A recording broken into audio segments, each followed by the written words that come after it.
Hey everybody, it's Tuesday night, February 25th, 2025, and the Montreal Canadiens come away with a 4-0 win over the Carolina Hurricanes. Not something that happens too often against those cardiac Canes.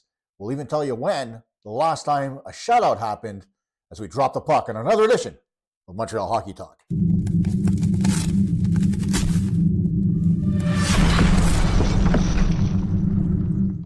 Hey everybody, Kosta here, welcoming you to another show. And what a way to come back from the Four Nations Cup for the Montreal Canadiens. A long break, and lo and behold, the Canadiens are on a heater. 2 straight wins. This one against the Carolina Hurricanes by a shutout, 4-0. Sam Montembeault getting the shutout, only facing 18 shots. And it was not a barn burner by any stretch. But one thing's for sure, the Montreal Canadiens came on the right side of the ledger for this game. You take a look at it, the first start of the game was Nick Suzuki. He had a goal and an assist. Kind of wondered why that happened because at the end of the day, Patrick Laine actually had a goal and 2 assists in this hockey game. Certainly deserving of the first star, but hey, he got the third star instead. That's how it is. I guess they wanted to give the captain a little bit of notoriety. Maybe give him another Molson Cup for the month of February. Who knows what's going on? But at the end of the day, it is what it is, and the Canadiens come away with a 4-0 victory. The power play looked good. It produced a couple of goals tonight, but at 5-on-3, it had some trouble. We'll talk about that a little bit later.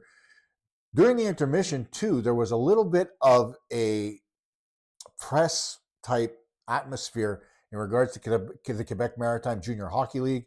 I'm going to talk about that as well. But let's take a look at the game overall for the Montreal Canadiens.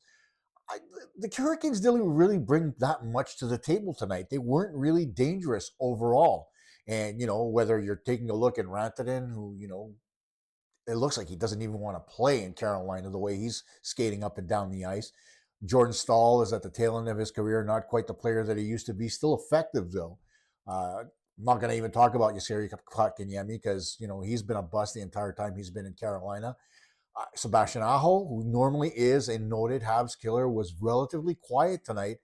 And Frederik Andersen, the goalie for the Hurricanes, wasn't quite Anderson-esque, as it were.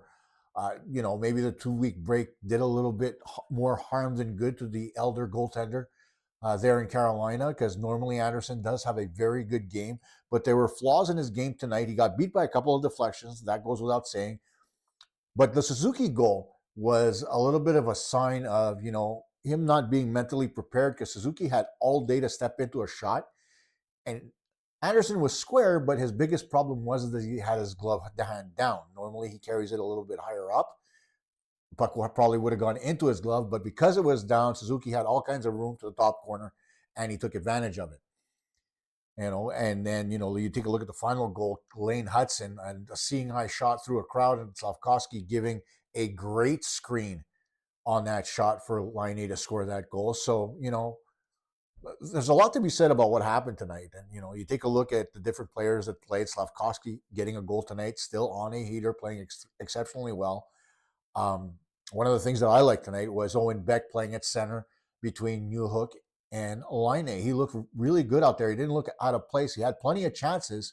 In fact, the Laine goal almost went in off of Beck. It was one of those follow the bouncing puck moments, as I put out there on Blue Sky, that was famously coined by Dick Irvin here in Montreal. So, there's a lot to be said about this game. There's more positive. There's no real negatives in this hockey game, but I found it it didn't have the normal intensity you would see between Carolina and Montreal, and I don't know why that is. Has it dwindled over the years? I don't know. Since the eye incident with Saku Koivu all those years ago. I mean, that's certainly a possibility. There was a lot of hate for Carolina because, in fact, they went on to win the Stanley Cup that season, and Montreal was among the contenders to win that year as well. So,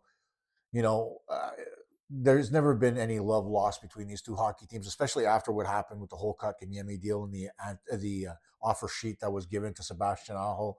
I mean, Marc Bergevin didn't really create a friendship there between the Hurricanes and Montreal. And, they are the former Hartford Whalers. They are our former foes from the Adams division that we continuously beat in the playoffs. So, yeah, they got one up on us back when they won the Cup. But at the end of the day, right now, the Hurricanes, they seem to be that team that's starting to get a little bit long in the tooth. And, they need to make a change, not behind the bench, because I love Rod Brind'amour as a coach. I think he brings a lot to the table, and he's pretty secure in his position there. I think Don Waddell loves him, the general manager of the Hurricanes, but they need a little bit of oomph up front because Sebastian Aho is also getting older, and his supporting cast isn't quite what it used to be a few years ago. So we'll see what Carolina does, but they didn't really look like themselves. In fact, for the first time since I think it was March 19th, 2015, the Montreal Canadiens shut out the Carolina Hurricanes, the last shutout going to Carey Price. Tonight, of course, the fourth shutout of the season for Sam Montembeault. He's hovering around that coveted 900 save percentage mark. I'm still not sold on his goaltending. I'm not going to criticize. We had a good game tonight. Good rebound control, didn't really give up any second chance opportunities. So he was solid, but I need to see more from a team that shoots more. I mean, 19 shots on goal or 18 shots on goal, isn't really going to cut it. Or 20 actually shots on goal. It was Montreal that had 18, so excuse me on that one. But by and large, it looked great for Montreal tonight. And, moving into the game coming up this Thursday that I'm going to talk about a little bit later against the San Jose Sharks, the Habs are in good position. I mean, I'm going to take a quick look at the standings as I look at them very quickly in the Eastern Conference. And Montreal right now is sitting 3 points out of a wild card spot, 1 game in hand on the Boston Bruins. They're back in good position. And it took just a couple of wins to get there. So, away with the negativity. There's a lot that can be done. We'll talk about it in a sec. But, it's great for the Montreal Canadiens right now, for lack of a better term. They're just playing exceptionally well. Tonight was another example of them playing well as a team. There is one part of their game they need to fix. Oh my God, do they need to fix it? And it's been a while since it has been addressed. So we're going to talk about it a little bit later. But at the end of the day, Montreal comes away with 2 very important points, creeping back up there in the standings. And I mean, if you take a very good look, right now they sit at 59 points. And they're, not 3 points, but 5 points back of the wild card spot. So, it's precarious for Montreal. And right now, all the points that they can get, extremely important. So, the Ottawa Senators, everybody that played tonight, they got points. Ottawa did not, so it doesn't look great for them.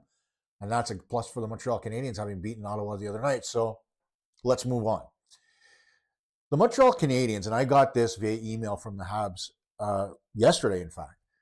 They hosted 5 or 6 prospects from the Quebec Major Junior Hockey League. As I bring them up very quickly on my screen, those prospects are goaltender Lucas Beckman from the Baie-Comeau Drakkar, Justin Charbonneau of the Blainville Armada, along with his teammate Matteo Nobert, Caleb Desnoyers, who is the top-ranked skater in the Quebec Major Junior Hockey League, according to NHL Central Scouting at the midterm mark at number 7, Zach Morin from the St. John Sea Dogs, and Bill Zonin from the Rouyn-Noranda Huskies.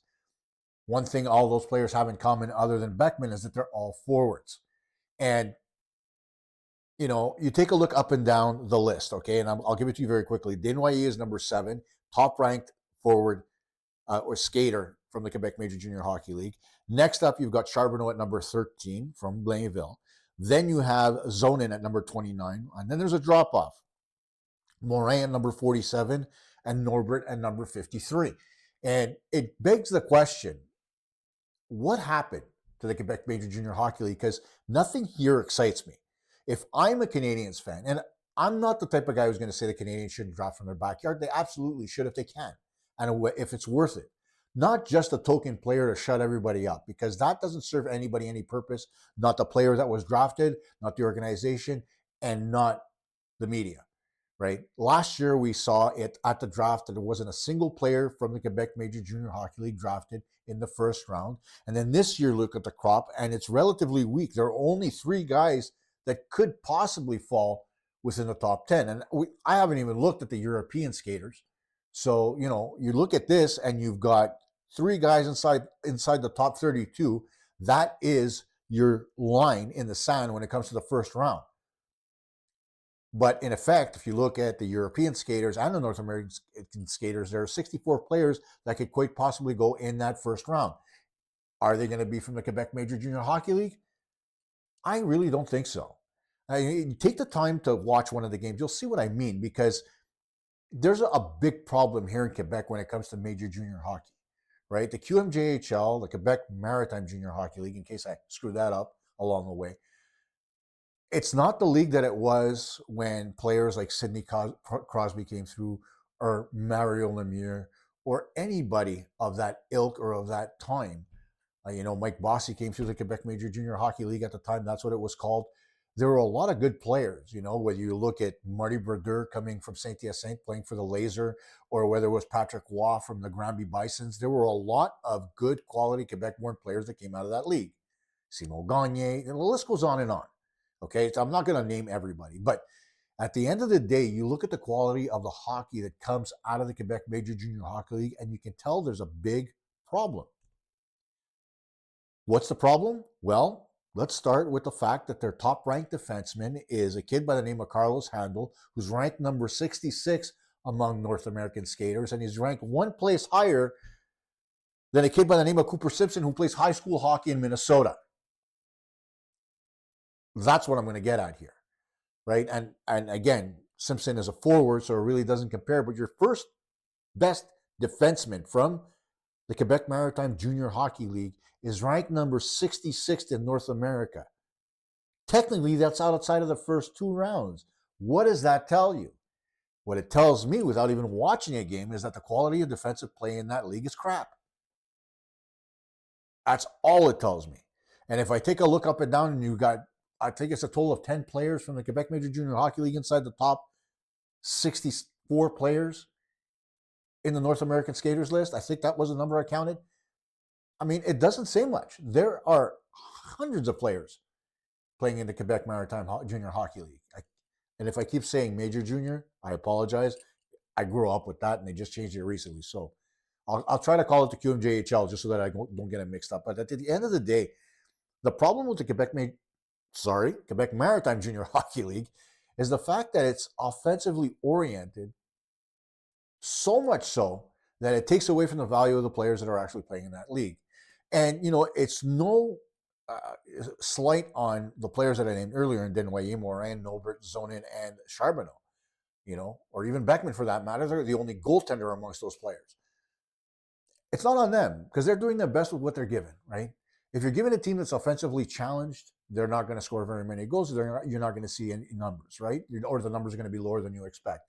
If you play on a powerhouse team like Desnoyers does with the Moncton Wildcats, then your numbers are a little bit more elevated. But if you look at those teams defensively, there's not a single name that you could bring up on that list, that would tell me that there's defense being played very well in the league. And that hurts the players coming out of the QMJHL big time. There's no balance. There has to be that parity and that balance between forwards, defense, and goaltending for a league to be viable. You take a look at the Ontario Hockey League, you take a look at the Western Hockey League, and it varies from year to year. You'll have years where you have solid defensive players. You'll have years where you have solid forwards. You take a look at the Western Hockey League, it's notorious for churning out guys that are big and burly, a la Shea Weber, right? Those are the type of players that they bring into that league. So you get that grit, that defense, that smack in your face type defenseman from time to time out of that league. You also get the guys that can move the puck. Same for the OHL, where you've got players that can move the puck. Caden Gooley came out of the WHL, and he's a guy that can move the puck and smack people in the face. Case in point. Who's the last defenseman out of the Quebec League that you can remember that was like that from the defensive side of things? It doesn't matter what team he played for. Think about it for a minute. Who's the last Quebec-born defenseman that really put an impression on you? Cue the Jeopardy music because I don't really remember anybody. Is it Chris Letang, maybe? The last guy that really made an impression? Well, very possible. Okay, it's not a kid like Alexander Carrier, that's for sure. And he's not a bad defenseman, but he's not lighting up the lamp either when it comes to the Q. And he wasn't one of the top-ranked defensemen coming out of the Quebec Maritime Junior Hockey League back in the day. What's the problem? Well, one of the things that Hockey Quebec tries to fix and outline here is the fact that there's nepotism at the lower levels. People that are bringing their kids in and they're coaching teams and allowing their kid to play at a higher level than they should. And then there's the owners in the Major Junior Hockey League here in Quebec to begin with. And that is guys that are buying the team for what? To be able to bring in whatever players they want. And one of the things that the QMJHL does more than the other leagues is it thinks about its bottom line more than it does developing players. I said it. It's always been that way, at least for the last decade. Prior to that, there was a difference. It was different hockey. You know, you had a guy that I know very well, Louis-Philippe Gagnon, that came out of that league, was drafted by the St. Louis Blues, actually got a can of corn with the Laval Rocket a couple of years ago. I mean, and won. So, you know, there are good goaltenders that can come out of that league. But the quality of the defense has gone so far down, and there's so many shots on the goaltenders.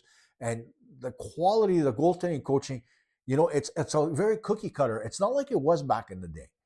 You know, you had goaltenders that were proactive. I was Francois Giguère that actually created a butterfly style of goaltending, right?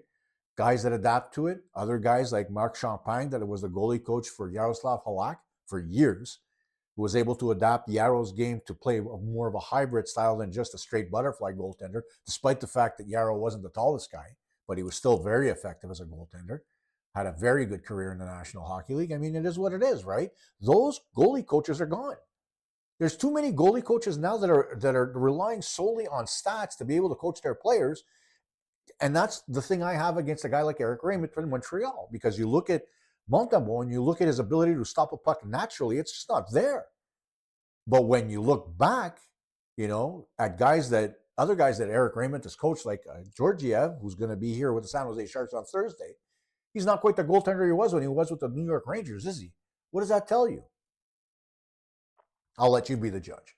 But getting back to the QMJHL, until that league finds a way to try to balance itself out and actually have a little bit more defensive content and an ability to play defense anyway, somewhere in that league, only then will the value of their players really be reflective, and you may very well see more players in the central scouting draft lists. But until then, I'm not convinced. And why have the media day for these players? To draw attention to them.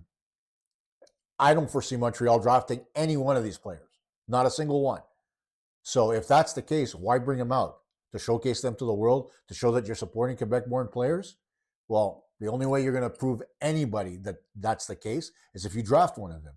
And if you're forcing your own hand by bringing them out and presenting them at the Bell Center tonight, you're just plain dumb, because that's not what you want to do as a hockey club. You want to continue doing what you've done in order to build this team and move forward from there. But, you know, public relations is public relations, and we move on. And tonight's one bad point for the Montreal Canadiens is what has been bad for them for ages. The power play, but not necessarily 5-on-4, because tonight it did pot a couple of goals. But 5-on-3. The Montreal Canadiens power play at 5-on-3 has been abysmal for years. And, you know, on Blue Sky tonight, Brian Wild of Global Sports brought it up. And guys, if you're out there and you're listening, please go out and read his Call of the Wild. It's the best article you're going to read anywhere. Brian's objective, Brian's honest, and Brian tells it like it is. And his stuff is awesome. Please check it out. Now, getting back to what he said, though, he said that the lack of movement on the 5-on-3 is the reason why the Montreal Canadiens aren't effective. And I tend to agree, but there's more to it than that. It's not just a lack of movement, because there is movement among the players on the ice. The problem is what I call, what was the word I used? Predictive passing. And it's not a term that's used widely by anybody. It's something that came out of the blue for me. But what I mean by predictive passing is the fact that players expect others to be somewhere where sometimes they're not. You saw Patrick Laine make a couple of passes on that 5-on-3 to absolutely nobody that had to reach for the puck and almost got cleared out of the zone, whatever the case may be. The 5-on-3 power play is an opportunity. And let me get to the fundamentals of a power play. The fundamentals of a power play is the ability to create 2-on-1 situations on the ice to your advantage. You have that extra man, so you have that ability to be able to isolate one man versus two and be able to get an advantage there, right? On 5-on-3, it's the same concept. The concept doesn't change, except that it's easier to do. So why is it so difficult for Montreal to be able to score at 5-on-3? Well, number one, You're looking for the perfect shot and you're trying too hard to get it. Stop. The reason why your 5-on-4 power play is working is because you're letting it rip and you're not waiting until the opportunity is perfect. That's why your power play was no good for the better part of a decade. You've shied away from that. Marty St. Louis has gotten that shit out of your system, and now you're shooting at a better pace than you were last season with Alex Burrows as the power play coach.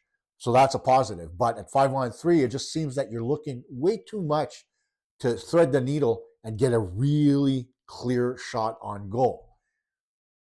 That's the problem.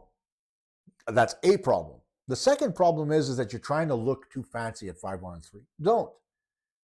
Keep it simple, stupid. The KISS concept. It works for everybody.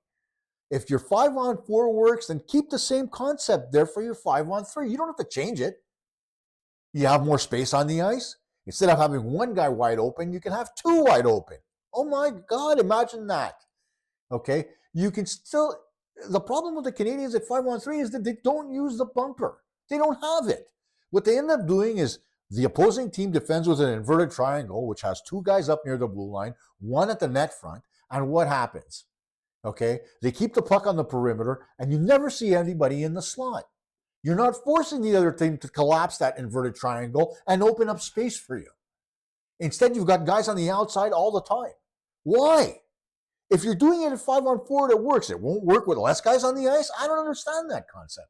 The logic, I don't get the logic. You're running a 1-3-1 power play. Okay? Straight up.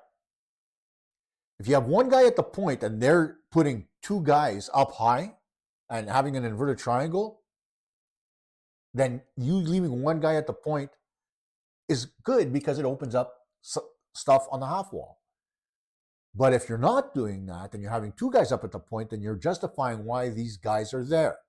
Okay? You've got two guys on the point that are being watched by the two guys up high in the inverted triangle.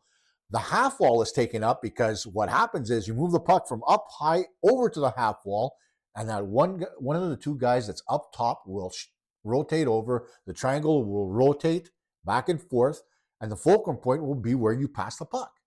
So instead of being two guys on the puck, you have one guy against the half wall, and then two guys at the net front. You're giving the advantage to the defending team. So why the fuck are you going to have two guys at the point when you can easily have one guy at the point, one guy at the half wall, and one guy at the bumper position in the middle that will force them to think about it when the puck's on the half wall? D to half wall, guy turns, opens up the lane into the bumper position, and you can open it up for a one-timer, whether it's coming from one side and you have Slavkovsky there, or whether it's coming from the other side and you have Laine there, or Caulfield, or whoever the hell you want to put in the bumper. It works. I've seen it done time and time again. The good teams do it. Why the hell don't the Canadiens stick to it? It's beyond me. Why you decide to end up going to what's effectively an umbrella at 5-on-3 instead of staying with the 1-3-1? Salut la visite, man. I don't understand why. But therein lies the problem. Stop. There's no need to have two guys up top. There's no need to change the way you run your power play from 5-on-4 to 5-on-3. You don't have to. All you do at 5-on-3 is have more open ice, more opportunities. You don't have to change your style of power play. Force them to change their way of defending. That's the idea. So stay with what works. And you'll get shots on goal. You'll get opportunities. You'll get second chances. And the other thing that bothers me on a 5-on-3, which is a really simple concept at any given time, is take shots on goal, but you don't have to look at picking the corner. You can look at creating what you can call a shot pass off the goaltender's pads with somebody at the side of the net who's not going to be covered, because after all, you have one defender in front. So why the hell wouldn't you put a puck off the goalie's pads and use it as a way to make a pass? Worst case scenario, it passes the guy, you continue the power play. Somebody else picks up the puck and you reset. Best case scenario, you put it straight in the net between the goalie's legs or just above the pad, or it goes off the pad to the player at the side of the goal and he pots in the rebound. But the Canadiens just don't do it. And it's beyond me why they change the way they think. This isn't a Marty St. Louis thing, by the way. This is the players on the ice that are changing that whole style. When you watch them at practice, they're still in a 1-3-1. They're still trying to do it. But when you watch them at 5-on-3, And it's not something they practice very often because 5-on-3s are few and far between, right? They don't happen often enough. But you need to tell your players, listen, guys, 5-on-4, 5-on-3, we're still doing the same shit. You're not changing anything. And that's where, the Canadiens have to make that distinction so that they can have any type of success. Please. Now, finally, we're going to look forward towards the game on Thursday against the San Jose Sharks. And San Jose is in the basement of the National Hockey League. Only 38 points. I believe they're minus 70 or something goal differential. Their best scorer, Macklin Celebrini, has 41 points. He's minus 19. That tells you everything you need to know about the San Jose Sharks. In their last 10, they're 1-7-2. They are not a good hockey team. And then the Montreal Canadiens have to find a way to not play down to their competition because that's where they get themselves in trouble. When they play against good teams like Carolina tonight, for example, or the Ottawa Senators the other night, despite the fact that the Sens did not have some of their best players on the ice in Pinto and Tkachuk, they still played a game that was dictating the pace. It wasn't Ottawa dictating the pace to them.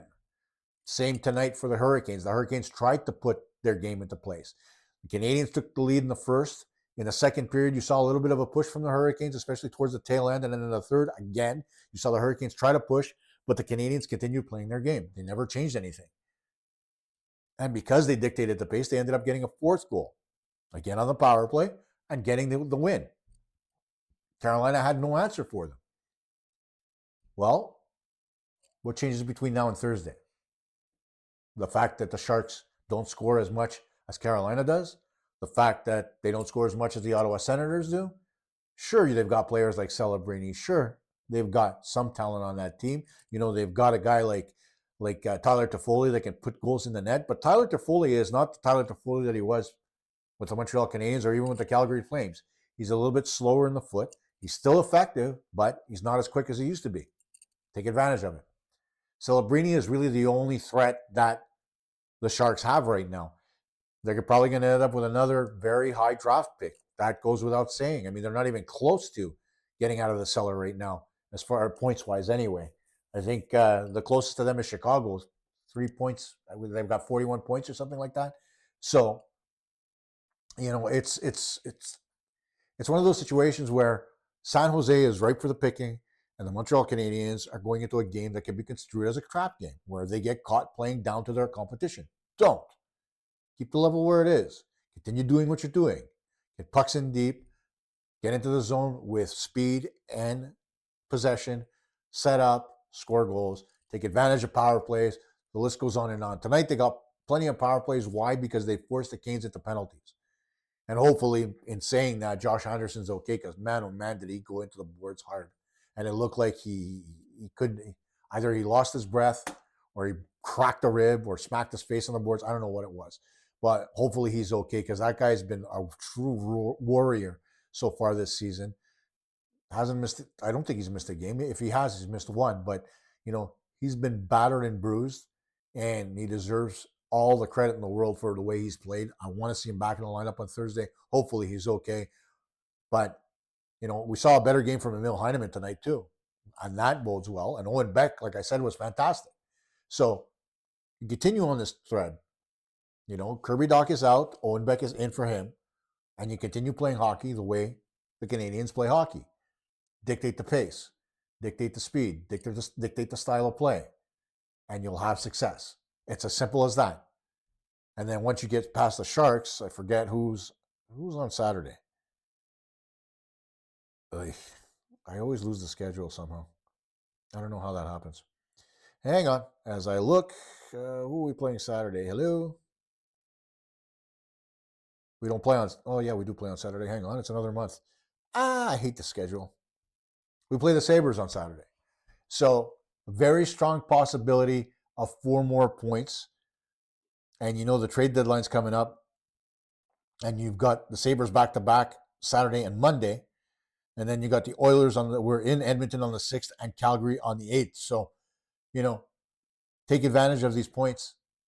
The next 3 games are very winnable hockey games against not too great opponents.